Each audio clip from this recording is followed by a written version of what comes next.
ମୁଁ ଏଇ ଗାଁର ଝିଅ କିନ୍ତୁ ବହୁତ ଦୂରରେ ବାହା ହେଇଛି। କିନ୍ତୁ ରଜର ନାଁ କହିଲେ ମନ ବହୁତ ଉଲ୍ଲାସିତ ହେଇଯାଏ। ଏଇ ଗାଁର ରଜ ପର୍ବ କହିଲେ ଚାରିଆଡେ ବିଖ୍ୟାତ। ଏ ଗାଁର ରଜ କହିଲେ ଢିପାମାଡ଼କୁ ବହୁତ ପ୍ରସିଦ୍ଧ। ଏଇ ଢିପାମାଡ଼ କହିଲେ ଆମ ଗାଁରେ ଏତେ ପୁରୁଣା 100 ବର୍ଷର ପୁରୁଣା ଯେ କୋଉ ମାନେ କିମ୍ବଦନ୍ତୀରେ ମଧ୍ୟ ନଥିବ। ଆଉ ଏଠିକାର ରଜ ଏତେ ନିଆରା ଯେ ମାନେ ମୁଁ କହିପାରିବିନି, ବର୍ଣ୍ଣନା ବି କରିପାରିବିନି।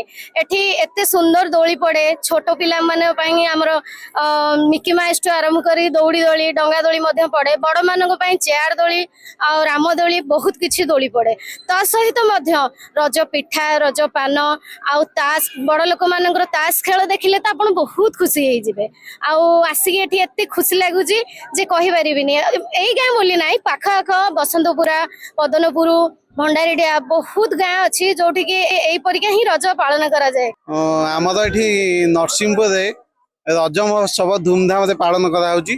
ଆମେ ଯାହାକି ଗତ 2 ମାସ ହେଲା ଆମର ଛୁଆମାନେ ସବୁ ଲାଗିକି ଜଙ୍ଗଲ ଯାଇକି ସବୁ ବିଭିନ୍ନ ପ୍ରକାର ଦୋଳିର ସରଞ୍ଜାମ ଆଣନ୍ତି ଏବଂ ଏଠି ବହୁତ କଷ୍ଟରେ ପକାଇଛି। ଆପଣ ନିଜେ ବି ଦେଖିପାରିବେ। ଆମର ସେଲ୍ଫି ପଏଣ୍ଟ ଗୁଡ଼ିକ ବହୁତ ଆକର୍ଷଣୀୟ କରାଯାଇଛି ଏବଂ ବହୁତ ଦୂର ଦୂରରୁ ଲୋକ ଆସୁଛନ୍ତି, ବୁଲୁଛନ୍ତି, ମଜାମସ୍ତି କରିଛନ୍ତି ଏବଂ ରଜ ଦୋଳି ଖେଳୁଛନ୍ତି।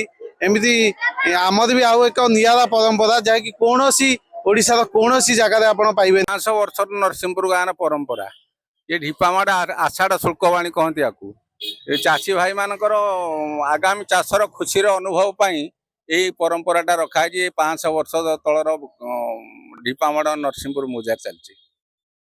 ଆପଣଙ୍କର ମା ମଙ୍ଗଳାଙ୍କଠୁ ଆଜ୍ଞାମାଳ ନେଇକି ଯାଆନ୍ତି ଜଙ୍ଗଲକୁ। ଜଙ୍ଗଲରୁ ଗଛରେ ପୂଜା କରିକି ଗଛ ବକଳା ଛଡ଼େଇକି ଆଣନ୍ତି।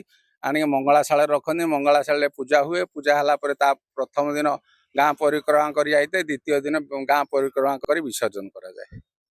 ଭଲ ଚାଷ ହବ ଆଉ ଚାଷୀ ଭାଇମାନେ ଆନନ୍ଦ ହେବେ, ଏଇଟା ଗୋଟେ ବିଶ୍ୱାସ ଆଉ।